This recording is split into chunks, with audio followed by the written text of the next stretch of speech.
क्या पिच देखने को मिला है आज। बड़ा जबरदस्त पिच, लाइवली पिच। ऐसी पिचों की बात होती है डोमेस्टिक के अंदर भी। ये पिचेस मिसिंग थे पाकिस्तान के अंदर से। I think that was a wonderful pitch. First of all गलती की इस्लामाबाद यूनाइटेड ने, टॉस जीत के पहले जो बैटिंग करने गया है वहां पे ही गलती कर दी। और सरप्राइजिंगली जो टीम इस पिच पे इस्लामाबाद यूनाइटेड ने एक दफा फिर उतारी है, कुछ समझ नहीं आई है यार। इतने स्पिनर्स इस पिच पे। दूसरी तरफ से अगर आप पेशावर जलमी देखेंगे तो एक ही स्पिनर था साइम अयूब की शक्ल में, उनको भी बॉलिंग नहीं मिली। लेकिन यहाँ पे इस्लामाबाद की तरफ से आगा भी हमें देखने को मिल रहे थे, शादाब भी और दीगर स्पिनर भी हमें देखने को मिले हैं। तो कुछ समझ नहीं आया इस्लामाबाद ने किया क्या। फिर जब टॉस जीत के गलत फैसला किया, पहले बैटिंग की। हालांकि इस्लामाबाद यूनाइटेड जो है चेस बड़ा जबरदस्त करता आ रहा है थ्रू आउट। तो यही चीजें फिर इनके आगे सामने आएंगी। अभी ये नंबर 1 पे जो है, ये नंबर 1 पे कंफर्म नहीं है। इसी तरह की अगर क्रिकेट खेलते जाएंगे, कंप्लेसेंट होंगे तो आहिस्ता आहिस्ता नीचे आते ही जाएंगे। दूसरी तरफ और एक जो बड़ी गलती इनके बल्लेबाजों की तरफ से हो रही थी, किसी ने अपने आप को अप्लाई नहीं किया। यार ये पिच है जहां पे थोड़ा सा एक्स्ट्रा बाउंस है लेकिन लेटरल मूवमेंट नहीं है।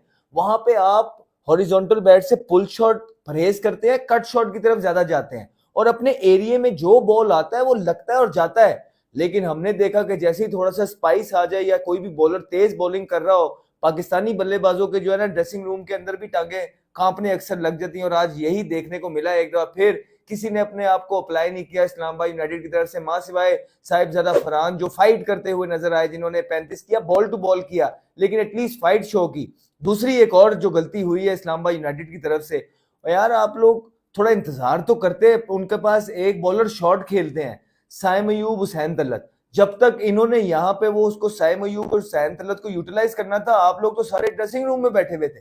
चले ऊपर से जिस तरह इंग्लैंड करता रहा, हम बार बार बोलते हैं कि 10 में से 2 मैच इस तरह के होते हैं जब आप अटैकिंग क्रिकेट खेलने के लिए जाते हैं तो आपके ऊपर से 4 जल्दी आउट हो जाते हैं। लेकिन फिर जब 4 जल्दी आउट होते थे तो मोइन अली और दीगर बल्लेबाज जो होते थे वो फिर कंसोलिडेट करते थे, मैच को छोटा करते हैं और लंबा लेके जाते हैं ताकि एंड में आपके पास कोई 2 3 4 विकेटें हाथ में पड़ी हो और आखिरी 3 ओवरों में आप जो है ना 50 स्कोर करने की तरफ जाएं।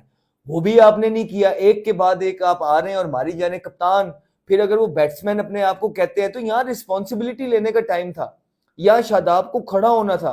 वो भी उसी तरह की शॉट मार के जो है ना खड़ी करके चले गए। ऐसा फायदा ही कोई नहीं है।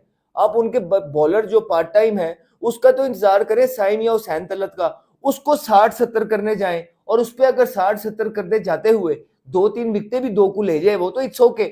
लेकिन आप अपनी चीजें पर्पस निकाल लेते हैं उसके अंदर से, लेकिन बिल्कुल प्लानिंग नजर नहीं आई। और दूसरी तरफ पेशावर जल्मी की जो बॉलिंग थी रेड हॉट फॉर्म के अंदर नजर आई है, स्पेशली अलजारी जोसेफ का। अगर आप स्पेल देखें, एक बॉल उन्होंने 149 पे भी किया और वही बॉल हमारा वूहू मोमेंट ऑफ द डे भी था। और आप लोगों का वूहू मोमेंट ऑफ द डे क्या है नीचे कमेंट में बताइए। एक जबरदस्त स्पेल देखा जिसमें बाउंस थी, जिसमें पेस था, जिसमें स्विंग थी, लेकिन लेटरल मूवमेंट नहीं थी। एक बड़ा जबरदस्त पिच के ऊपर बड़ा जबरदस्त उन्होंने स्पेल किया, उनका साथ दिया।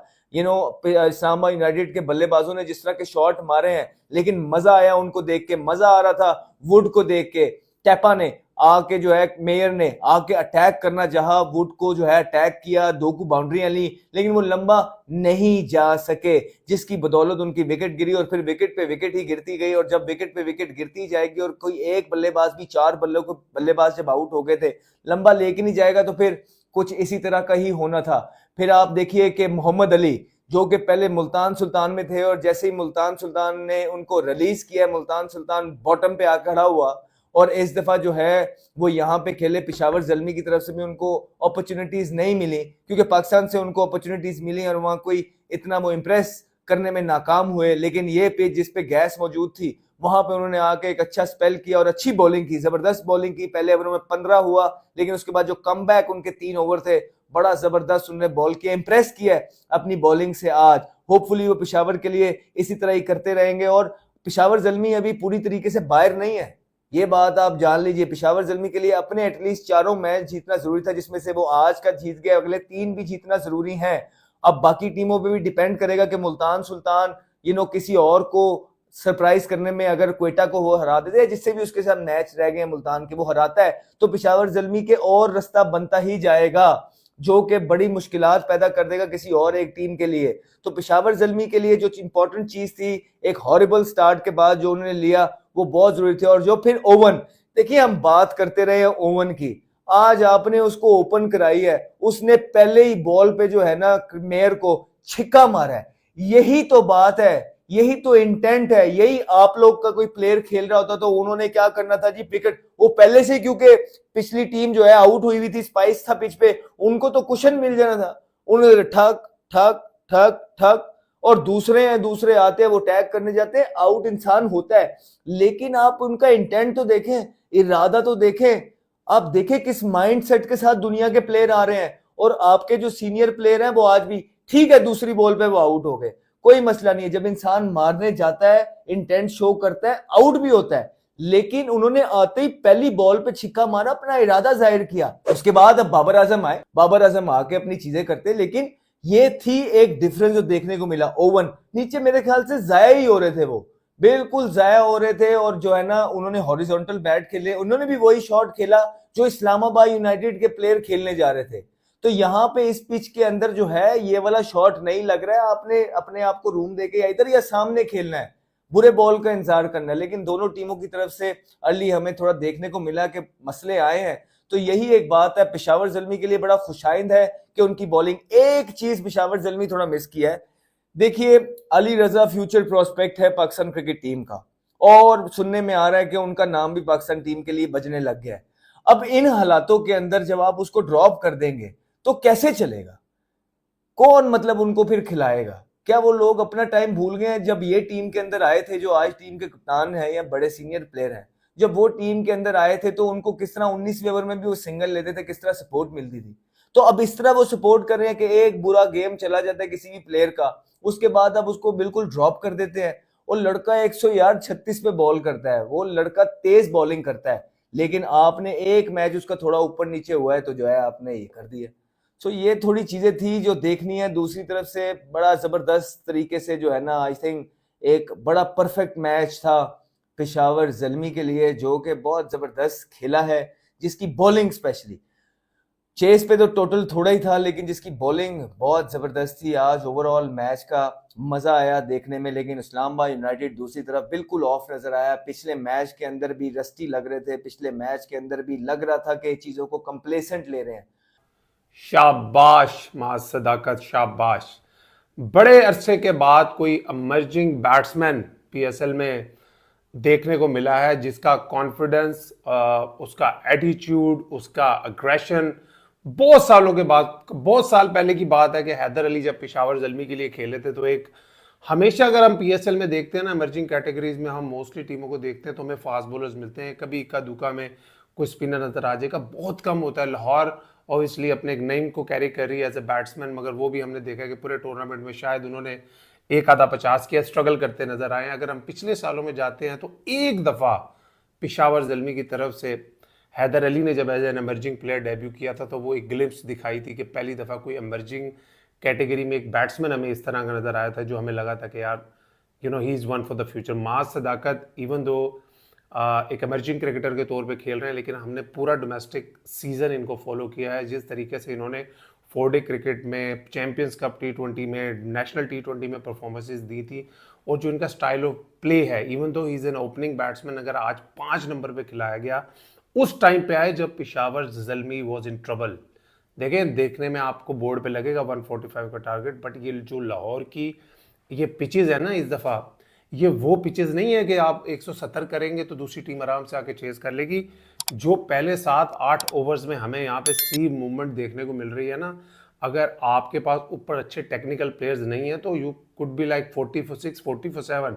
और जब 3 विकेटें गिरी हैं, जो सबसे अच्छी चीज़ मुझे माज सदाकत की लगी, पहली बॉल पे उन्होंने चौका मारा, पहली बॉल पे शायद सिंगल लिया था, दूसरी बॉल पे उन्होंने चौका मारा, और जिस अथॉरिटी से उन्होंने बैटिंग की, और कहें कि जिस तरीके से उन्होंने शॉर्ट पिच बॉलिंग को हैंडल किया, नॉर्मली हम पाकिस्तानी बैटर्स को, स्पेशली यंग बैटर्स को अगेंस्ट द शॉर्ट बॉल देखते हैं, स्ट्रगल करते हैं, और ये ऑस्ट्रेलियन सॉइल की पिचेस इस दफ़ा कजाफी स्टेडियम में बनी है, और जिस तरह का यहाँ बाउंस हो रहा है, मैं बड़ा खुश हुआ। मैं literally I was very very happy कि यार एक इमर्जिंग क्रिकेटर जिसने डोमेस्टिक क्रिकेट में बड़ी परफॉर्मेंस दी है, और इस तरह के बड़े और भी क्रिकेटर्स हैं जिनको पीएसएल में मौका नहीं मिल पाता। मुझे नहीं पता कि जो पाकिस्तान के यंग बैटर्स हैं जो अंडर 19 से भी निकल रहे हैं, और भी काफ़ी अच्छे प्लेयर्स हैं, इनको पीएसएल में कभी भी टीमें अपॉर्चुनिटी नहीं देती। साद मसूद इस्लामाबाद यूनाइटेड की तरफ से खेल तो रहे हैं, क्या उनको उस तरह की अपॉर्चुनिटी इस्लामाबाद यूनाइटेड दे रही है? मैं पहले भी कई दफ़ा बात कर चुका हूं कि जब तक आपका इमर्जिंग क्रिकेटर परफॉर्मेंस नहीं करेगा,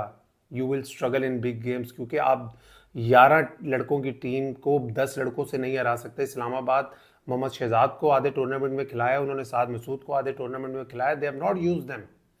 और मुझे कहीं ना कहीं इस्लामाबाद यूनाइटेड के बारे में मैं हमेशा एक बात करता हूं कि जिस इवेंट में भी, जिस पीएसएल में भी ये जब शुरू में जीतते हैं, ये बहुत ओवर कॉन्फिडेंट हो जाते हैं, ये बहुत ज़्यादा अपने कॉम्बिनेशन के साथ छेड़छाड़ करने की कोशिश करते हैं।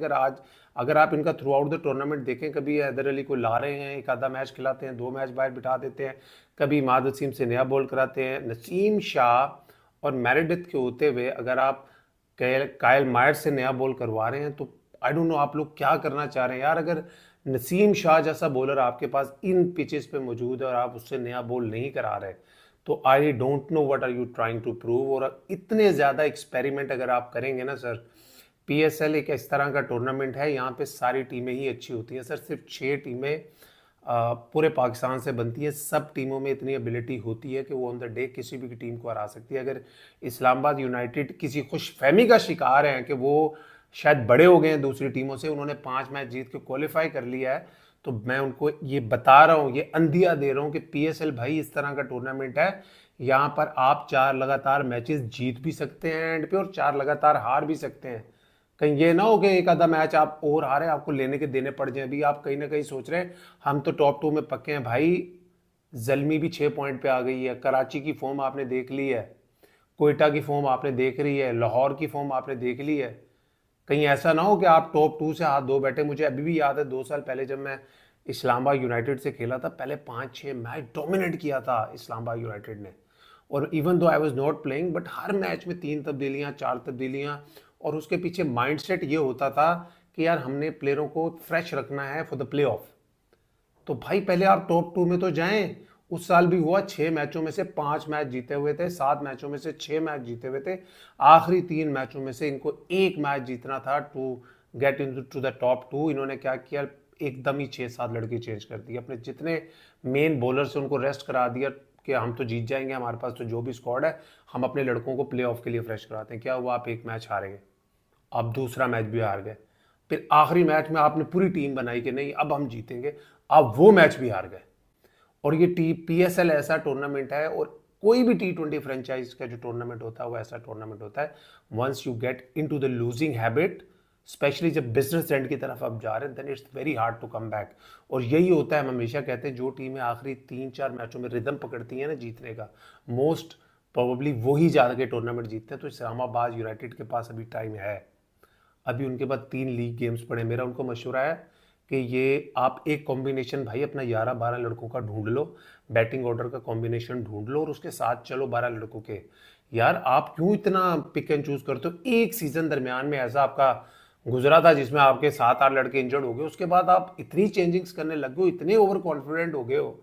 और भाई लाहौर कलंदर के हारिस रऊफ कब रेस्ट करते हैं, शहीन शाह कब रेस्ट करते हैं? आप उनका पैशन देखें, उनका जज्बा देखें। मुझे कहीं ना कहीं इस्लामाबाद यूनाइटेड के यूनिट को देख के, हारने के बावजूद जो वो इंजॉय कर रहे हैं, मजाक कर रहे हैं, कहीं ना कहीं वो टीम मुझे ओवर कॉन्फिडेंट लग रही है। और आज उनकी अगर आप बैटिंग देखते हैं, साहबजादा अफरान 36, माइर्स को आज खिलाया, 18 रन किए, कॉलिन मनरू को भी आप अच्छी बली, वो फॉर्म में थे, आपने पिछले मैच में रेस्ट कराया, उनका भी आपने मोमेंटम थोड़ा 11 पे आउट हो गया। आगा सलमान जो कि बड़ा अच्छा खेल रहे थे नंबर 3 पे, एकदम आपने मायर्स को अंदर लेके आए, 4 पे कर दिया आगा को, वो भी 4 स्कोर पे आउट हो गए। शादाब खान आए, पूरे टूर्नामेंट में बैटिंग में अभी तक फ्लॉप रहे हैं। आजम खान पूरे थ्रू आउट द टूर्नामेंट कुछ नहीं कर पा रहे, डिफरेंट नंबरों पे आ रहे हैं, कभी 4 पे आ रहे हैं, कभी ओपन कर रहे हैं। अगर आप पेशावर ज़ल्मी और इस्लामाबाद यूनाइटेड को देखें ना, सलमान अली का आगा का बैटिंग नंबर फिक्स नहीं है, शादाब खान ने अभी तक बैटिंग में टूर्नामेंट में कुछ नहीं किया, आजम खान बहुत आउट ऑफ टच नज़र आ रहे हैं, साद मसूद को आपने पूरे टूर्नामेंट में अपॉर्चुनिटी नहीं दी खेलने की, Imad Wasim with the bat is looking very rusty लग रहे हैं, वो लग ही नहीं रहे माद वसीम जो कि आज से 2 साल पहले वाले बैट्समैन थे। ये बिग गेम्स में आपको भाईजान अभी से मैं बता रहा हूँ कि एक मोमेंटम बनाएं, एक कॉम्बिनेशन बनाएं, बट क्रेडिट जाता है पेशावर ज़ल्मी को। आई मीन जिस तरीके से उन्होंने कम बैक किया, और Luke Wood through out the tournament जिस तरीके से वो नया बॉल कर रहे हैं, आज भी बड़ा इवेंटफुल नया ओवर से उन्होंने जो पहला ओवर किया है, पहले बॉल पे अगेंस्ट साहबजादा वो अपील हुई, नॉट आउट हो गया थर्ड अंपायर की तरफ से, फिर बाबर आजम से सीधा कैच छूट गया। I think is been bowling magnificently. Look would और अल्जारी जोसेफ को भी हमने देखा है कि उन्होंने in the last few games उन्होंने एकदम पकड़ा है। पहले 4 मैचों में बड़े एक्सपेंसिव रहे थे, 10 रन पर ओवर से भी ज़्यादा की इकोनॉमी से रन दे रहे थे, बट वो जो लेंथ है उन्होंने अपनी लेंथ को थोड़ा सा एडजस्ट किया। मुझे ऐसा लगता है कि पहले 3-4 मैचों में उनकी वो काफ़ी शॉर्ट ऑफ लेंथ बॉलिंग कर रहे थे, क्योंकि वो काफ़ी हाइट है उनकी, पिचेस में यहाँ पे बाउंस है, उन्होंने अपनी लेंथ को तकरीबन कोई थोड़ा 1-आधा मीटर आगे किया, जिसकी वजह से उनको हेल्प मिल रही है। उन्होंने भी एक विकेट ली। मोहम्मद अली डेजी, देखिए जब मुल्तान सुल्तान ने मोहम्मद अली डेजी को छोड़ा था ना, तो मैंने यही बात की थी कि जब आप एक फ्रेंचाइज से परफॉर्मेंस दी होती है ना, एक कॉन्फिडेंस आपके पीछे होता है, या एक प्लेयर के साथ भी ये ज्यादती होती है। मोहम्मद अली डेजी ने लास्ट ईयर 19-20 विकेटें ली थी and he was superb with the ball, probably one of the best fast bowler he was in the last PSL। और इस दफ़ा जब वो ज़ल्मी में आया, उनके 2 मैच बुरे गए, पूरे टूर्नामेंट में वो बाहर बैठे, और आज वो आए और क्या शानदार कमबैक किया। 4 ओवरों में 26 रन, 3 आउट, लेकिन अभी इसमें से पहले ओवर में 15 रन पड़े थे उन्हें, आखिरी 3 ओवरों में उन्होंने 11 रन दे के 3 आउट किए। मैं यहाँ पे आके बात करता हूँ मुल्तान सुल्तान क्यों, अगर मैं इतनी बुराई करता हूँ या इतना इमोशनल होकर उन पर व्लॉग्स करता हूँ ना, ये ज्यादती करते हैं आप। ये वो बॉलर था जिसने लास्ट ईयर 19 आउट किए थे, बेस्ट बॉलर था। इस साल उसने 23-24 आउट करने का माइंड बनाया होगा। जब आप एक ऐसी फ्रेंचाइज से खेलते हैं जहाँ से आपने पिछले साल परफॉर्मेंस की होती है, आपके पास 2-4 फेलियर्स का रूम होता है, वो टीम आपको सपोर्ट करती है। लेकिन जब वही प्लेयर एक नई टीम में जाता है, उसके पास 1-2 मैचों का ही मार्जिन होता है। यही अली डेजी के साथ हुआ, 1-2 मैच खेले, परफॉर्मेंस नहीं हुई, ड्रॉप कर दिया, 4 मैचों बाद वापस आए और उन्होंने 3 विकेटें ली। अहमद दानियाल को फाइनली ज़ल्मी ने मौका दिया, ही बोल्ड रियली वेल। उनका वो चेंज ऑफ पेस, उनका वो pace, length, bouncers, I think जो उनकी वेरिएशन थी दैट वाज सुपर्ब। उन्होंने 29 रन देके आउट किया। दोस्तों, पेशावर ज़ल्मी ने भी इस्लामाबाद यूनाइटेड को शिकस्त दे दी। वो इस्लामाबाद यूनाइटेड जो पाकिस्तान सुपर लीग में लगातार 10 विक्ट्री, यानी पिछले और इस PSL को मिला के लगातार 10 विक्ट्री ली थी, अब लगातार दूसरी हार हुई। पहले लाहौर ने हराया और अब पेशावर ने हराया। इसमें की पॉइंट ये है कि बाबर आजम ने 50 की है, मगर उससे भी बड़ा की पॉइंट मेरी नज़र में यह है कि मां सदाकत ने 50 की है, क्योंकि जिस स्ट्राइक रेट के साथ मां सदाकत खेले ऑलमोस्ट 165 की, वो अपने आप में एक खास थी। उन्होंने नेशनल T20 में भी अच्छा परफॉर्म किया है और चैंपियंस T20 के अंदर भी अच्छा परफॉर्म किया। उसके ऊपर भी मैं आऊँगा कि कैसे परफॉर्म किया। मगर पेशावर ज़ल्मी को जीत ज़रूर हुई है, बट 2-3 खास पॉइंट है जिसको नोट करना बहुत ज़रूरी है। एक ये कि 5 बल्लेबाज, पहले 5 बल्लेबाज उनके ओपनर हैं, 5 के 5। आप अंदाज़ा कर लें, मां सदाकत भी एक ओपनर है, उनको भी मतलब 5वें नंबर पे दिया। हारिस जो वन डाउन खेलते हैं वो चौथे, Babar Azam one down position पर आए, उस बैटिंग पोजीशन पर जो पाकिस्तान टीम में वो लास्ट टाइम खेलते रहे हैं। अब ये उन्होंने अपना कॉम्बिनेशन को बेहतर करने की कोशिश की है, या वो ये समझ रहे हैं कि वन डाउन पोजीशन के ऊपर आकर रन करते हैं तो पाकिस्तान टीम के लिए उम्मीदवार बन सकते हैं। क्योंकि 2-4 रोज़ पहले उन्होंने जब एक इंटरव्यू दिया था तो उसमें उन्होंने बताया था कि उनको सिलेक्टर ने ये कहा था कि आप रेस्ट करें, ना कि ड्रॉप हुए हैं। तो आई डोंट नो, बट मुझे लगता है कि आज उन्होंने 50 ज़रूर किया है। स्ट्राइक रेट का थोड़ा इशू ज़रूर है, मगर स्ट्राइक रेट पिच के मुताबिक देखा जाए 143 रन बने इस्लामाबाद यूनाइटेड, जो कि भरपूर फॉर्म में इस पूरे PSL में, उनसे रन नहीं हुआ। फिर सबसे खास पॉइंट कि इस पूरे PSL में सब क्रिकेटर्स को मिला के जिसके बल्ले से रन उगल रहे हैं वो साहबजादा फरहान है, वो भी ऑलमोस्ट 100 की स्ट्राइक रेट के साथ खेले हैं, वो भी कुछ धांसू स्ट्राइक रेट के साथ नहीं खेले। तो साफ है कि यहाँ पे स्ट्राइक रेट का थोड़ा सा इशू है, पिच के थोड़ी सी ऐसी है। बट साइम अयूब पे बात होनी चाहिए, जिन्होंने अपने पहले मैच में 50 की थी और उसके बाद लगातार 6 इनिंग्स में वो नाकाम होते आ रहे हैं। आज अगर आप बात करें पेशावर ज़ल्मी की, तो ओवन जो 6-7 नंबर पर खेलते थे उनको ओपन में आजमाया गया। साइम अयूब उनके साथ ओपनर थे, दोनों ज़्यादा रन नहीं कर पाए। फिर बाबर आजम आए जो कि जिन्होंने 50 किया, 110 की आप स्ट्राइक रेट समझ लीजिए कि इसके साथ बैटिंग की है। हारिस ने 12 बॉलों पर 13 रन किए हैं। मां सदाकत ज़बरदस्त बैटिंग की है, 33 बॉलों पर 55। ये मुझे लगता है कि ओवरऑल दोनों मैचेस में उठाकर देखें तो सबसे अच्छी स्ट्राइक रेट के साथ कोई खेला है तो मां सदाकत है। He is a brilliant cricketer. Oman में भी ये इमर्जिंग एशिया कप के साथ टीम पाकिस्तान का हिस्सा थे, बट खेल नहीं पाए थे, इनको चांस नहीं दिया। बॉलिंग भी करते हैं, बैटिंग भी करते हैं, बड़े एनर्जेटिक फील्डर भी हैं।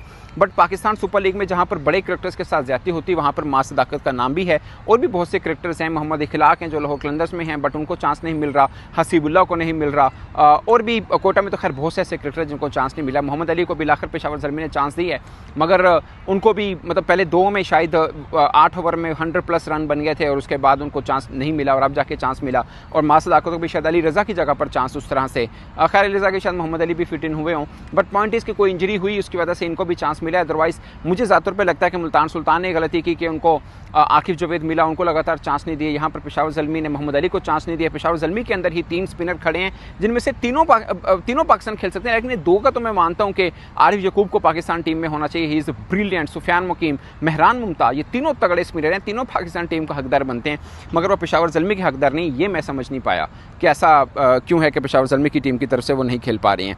और ये मुझे लगता है कि थोड़ा सा देखना है कि ओवरऑल इस PSL के अंदर ना बड़े ऐसे क्रिकेटर जो पाकिस्तान टीम में जगह पा सकते हैं या पाकिस्तान टीम में हैं, वो यहाँ पर चांस नहीं उनको मिलता। ये मैं समझ से बाहर है कि ऐसा क्यों होता है। और बाकी दोस्तों, इस्लामाबाद यूनाइटेड और पेशावर ज़ल्मी के बीच 26 मैच हुए हैं, 13 तरह की जीत के साथ दोनों 50-50 के साथ खड़े हैं, कुछ ज़्यादा है नहीं है। अब चैंपियंस T20 की बात करें, 9 इनिंग्स में 271 रन किए थे मास सदाकत ने। 271 रन 30 की एवरेज बनती है, 137 का स्ट्राइक रेट बनता है। और नेशनल T20 में 7 इनिंग में 144 रन किए थे। तो ये 2 अहम टूर्नामेंट है जिसमें मास सदाकत ने परफॉर्म किया था, पाकिस्तान इमर्जिंग टीम का हिस्सा हैं, बट उनको लगातार चांस नहीं मिले हैं। अब मिले हैं, बट आई गेस के इनको अपने नंबर पर चांस मिले शायद ज़्यादा बेहतर हो। अगेन मुझे लगता है कि और भी बहुत से क्रिकेटर्स हैं, जैसे मैंने आपको पहले बात की है कि इस PSL के अंदर ना फिसले हुए हैं। जिस मिसाल के तौर पर हुसैन तल्लत नेशनल T20 के अंदर बड़े जानदार खेल रहे हैं, मगर यहाँ पे उस तरह का उनका वो आया नहीं है सामने जो उनके ऊपर होता है ना, कि वो अहमद दान ने अगरचे इस मैच में अच्छी बॉलिंग की है, मगर ये भी इमर्जिंग टीम का हिस्सा है और उनको भी लगातार चांस नहीं। ये बार बार मैं बात सिर्फ इसलिए कर रहा होता हूँ, मुख्तलिफ जितने भी PSL के मैचेस हैं उसमें मैं इसलिए कहता हूँ कि ये लड़के जो आपके पास इमर्जिंग में हैं, इनको अब लगातार चांस दीजिए। उसमें ये होता है कि आप पर्सपेक्टिव देख रहे होते हैं कि पाकिस्तान टीम के अंदर कौन फिट इन हो सकते हैं, और कईयों के तो ये जिसे कह सकते हैं ना कि ऑल्टरनेट के तौर पर हैं, तो वो लगातार चांस मिलना शायद थोड़ा ज़रूरी होता है। बाकी साहबजादा फरहान, जिसका मैंने आपको पहले जिक्र किया, आलमोस्ट 102 की स्ट्राइक, 35 पे 36 रन किए हैं उन्होंने, बट ज़्यादा ओवरऑल किसी और ने अच्छी परफॉर्मेंस की नहीं।